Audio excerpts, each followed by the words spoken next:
Hello Stampers, my name is Linda Bedinger and I'm an independent Stampin' Up! Demonstrator in Denver, Colorado. And this is my buddy Puccini.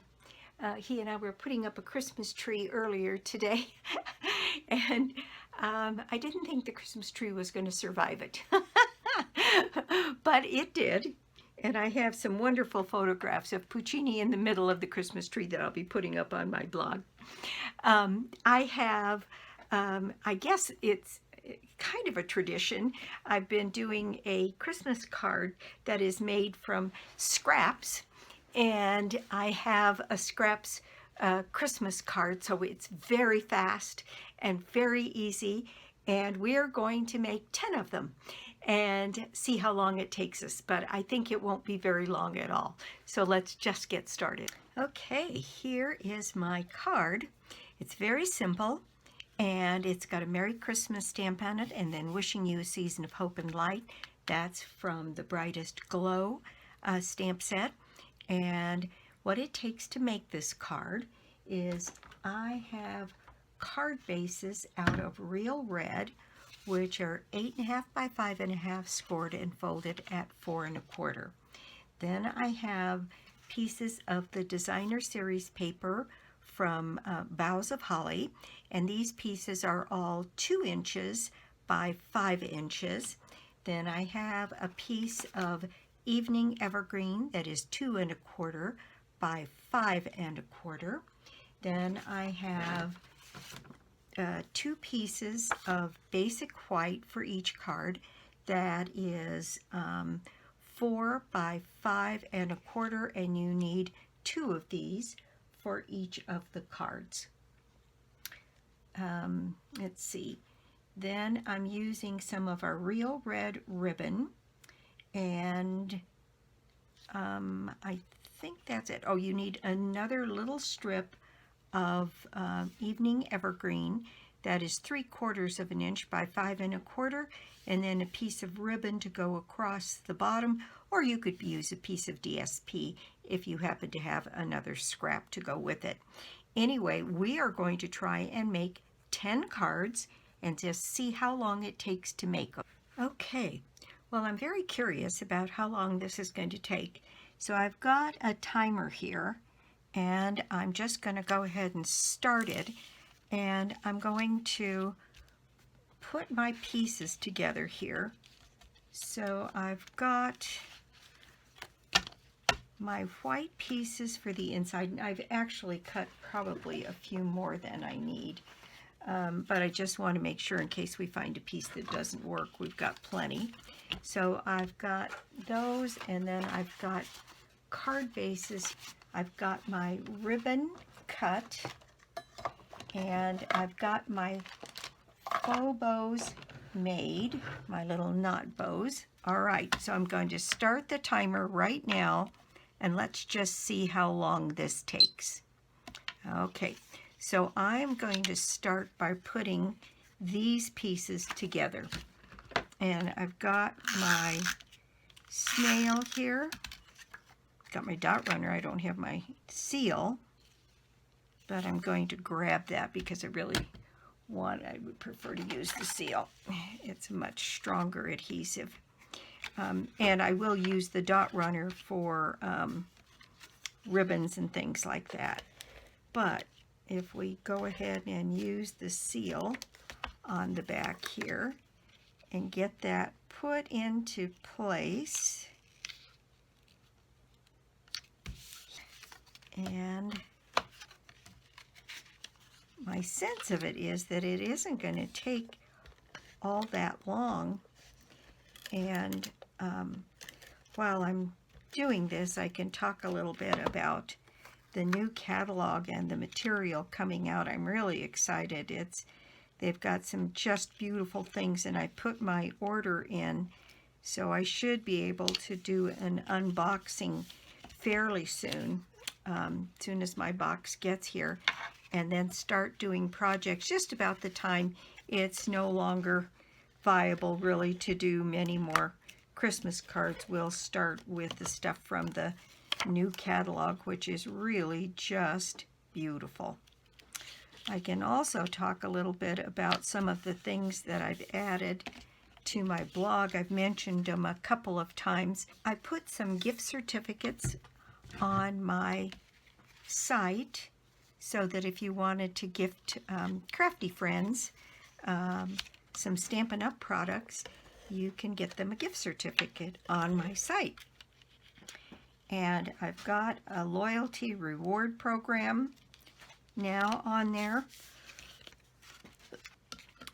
and it's set up to get you $50 worth of free product based on ordering through me, and you'll have to go on and see how that is. I still have my kits up, and so you could do kits as a present also for somebody for the holidays, especially people that like doing cards and have a hard time coming up with their own designs. Those kits are cut so that everything you need to make the card, with the exception of the adhesives, and I'm not allowed to do the stamping for you, is in the kit. So all of the embellishments and that kind of thing, so only missing adhesives and stamping. And the other thing is there is going to be a great join offer in January, coinciding with the new catalog and our early year celebration, which will also start on January 4th. And the celebration goes for 2 months, January and February, and there's some beautiful things and some cute things in the celebration. Well, there's all of those pieces done. Now I'm going to put the white on the cards here. And while I'm doing it, I'm just going to burnish these cards a little bit here. So, these are going to go on the inside and the outside of my card, centered. And joining is a really good thing to do. First of all, you start out with a 20% discount on all of your Stampin' Up! Products, and that's always great.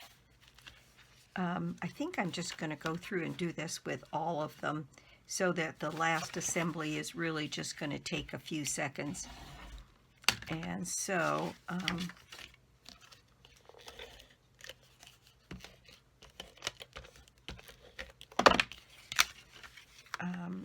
joining a team is kind of fun. You get to meet people.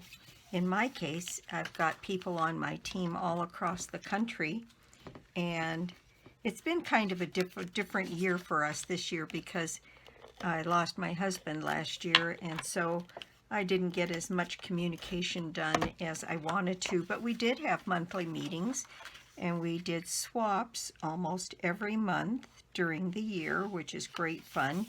It's always fun to get mail like that where you're getting cards and the instructions for how to make them from all of these talented people on my team. And I do have some very talented team, and it's kind of fun now because people on my team are now getting people joining under them.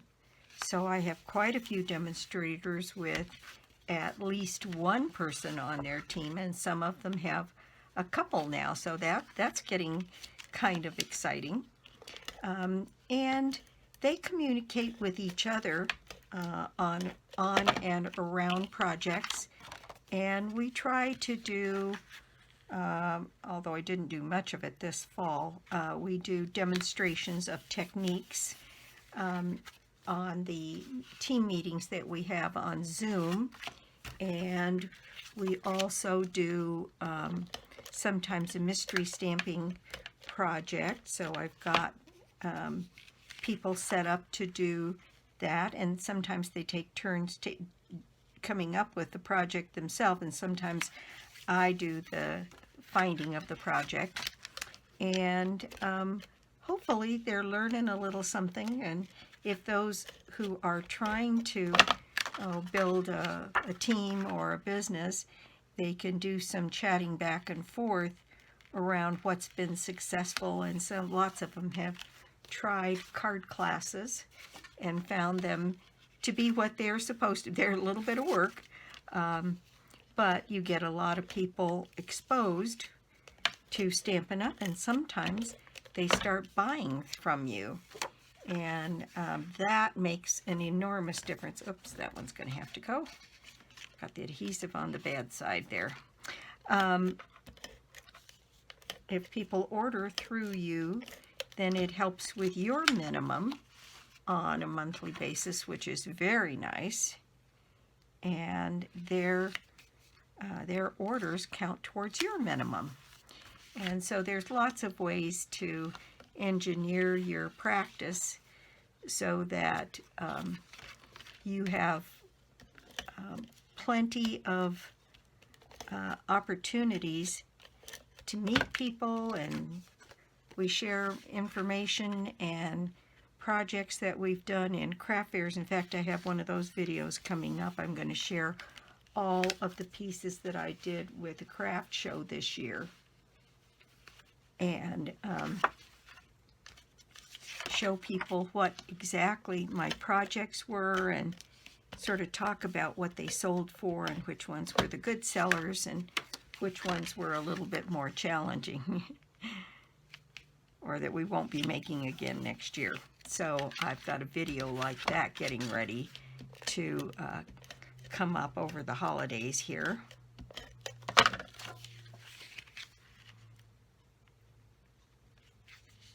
This design on this card would work regardless of what your sentiment or your occasion was.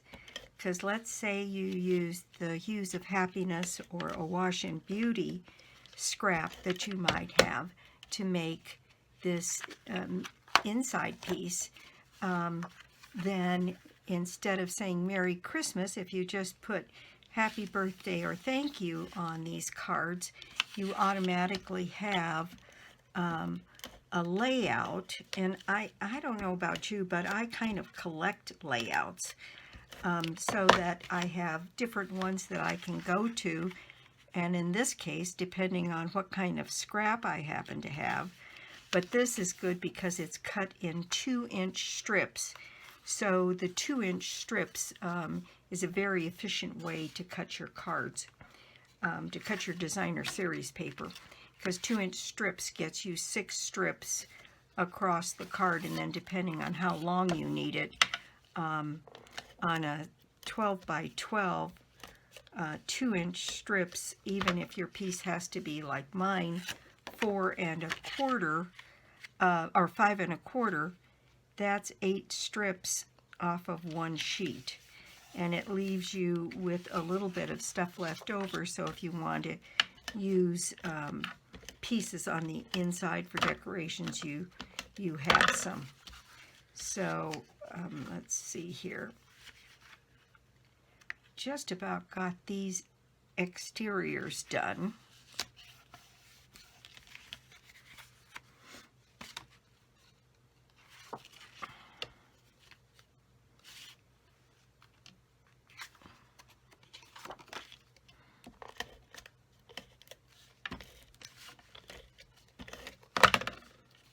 And the fun thing about this particular card is it doesn't look like it was done with scraps. It looks like it was done purposefully. So lots of good things going with this design on this card.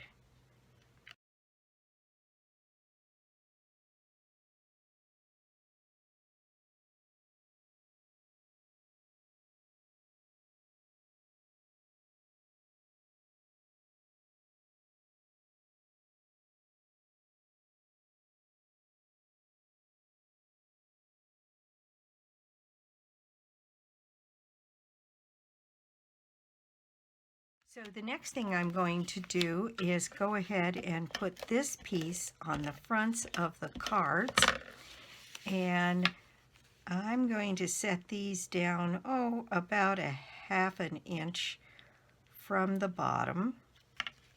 Now, when you do yours, you may want to do some stamping ahead of time.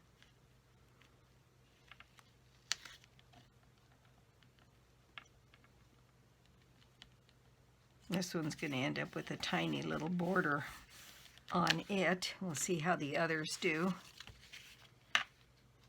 Some of them will cover. I guess I didn't cut them all exactly the same. So up about, 1/2 inch or so.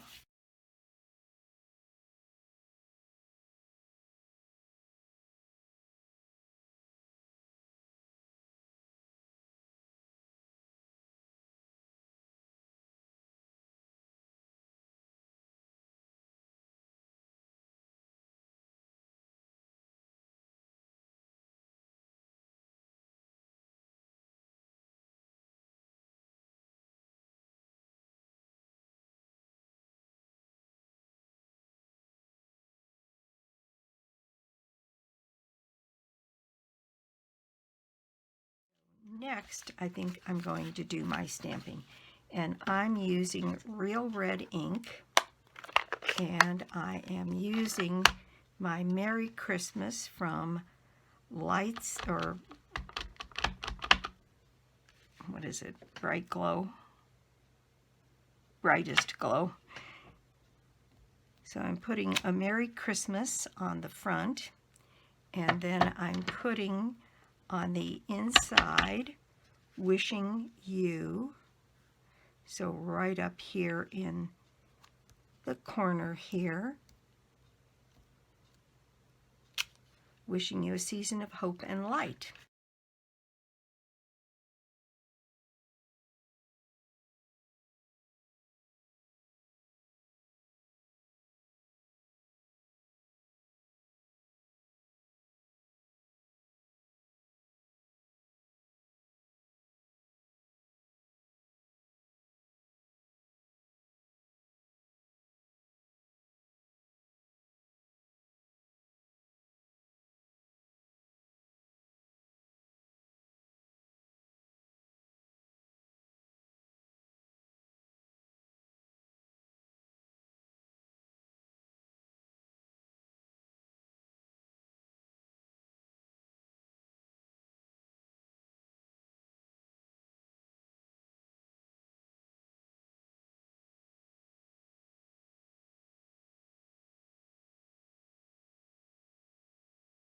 I'm going to put my faux bows on.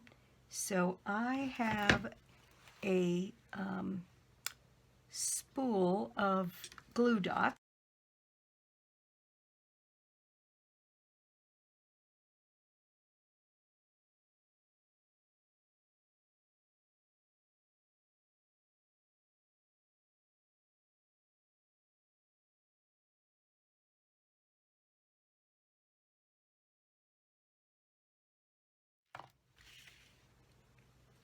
Okay, then I need a few red rhinestones on my project, and what I did was I put 3 of them on. So I have my red rhinestones here, and I have my take a pick tool, and this is going to, oops, guess I should take the lid off.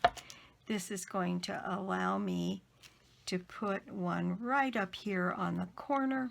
Rhinestone got away from me, and I think I put one sort of right down here, and then I put one down at the bottom, and that kind of finished them off.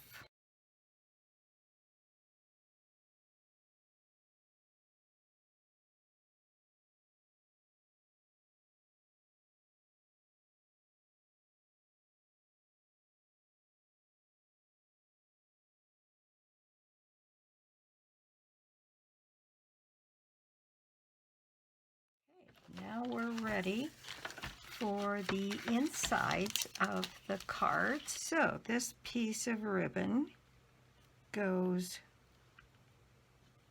right across here. Oops, this way maybe.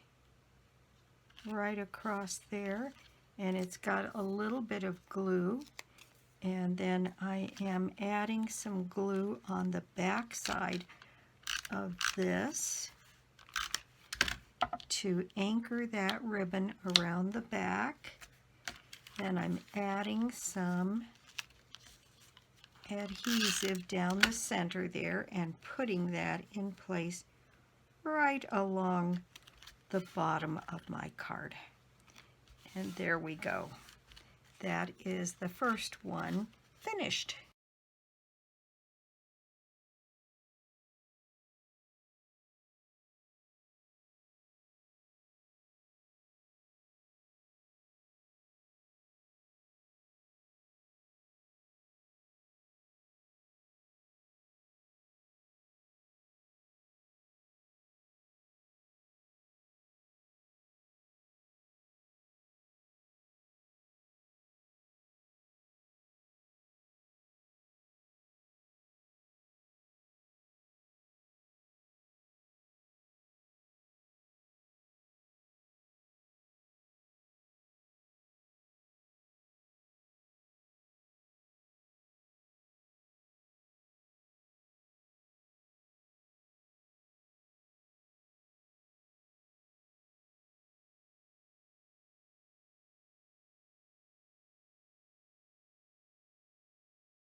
There we go.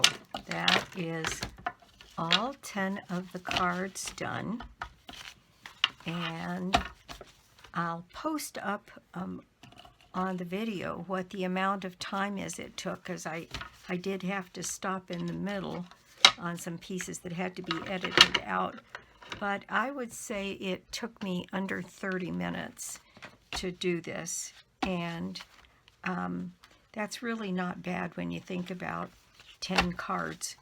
And I think they're very pretty. They don't look like they were skimped on time or anything else. And I'm really happy to have the opportunity to share that sort of demo way of putting things in and doing them on an assembly line process, so that you could see if I could cut for half a day, I could probably make 50 or 60 of these in an afternoon, which would be very productive. So that's my project for the day. Let's see, I have a monthly draw that I do, $60 shopping spree on me, and all you have to do to put yourself in the drawing is place an order of any size on my store, lbedinger.stampinup.net, and you can get to it through my blog, www.Ingenuity. And I talked about all the things going on with Stampin' Up. So that's it for me. I will be back soon with more projects, more cards, and more tips. Bye.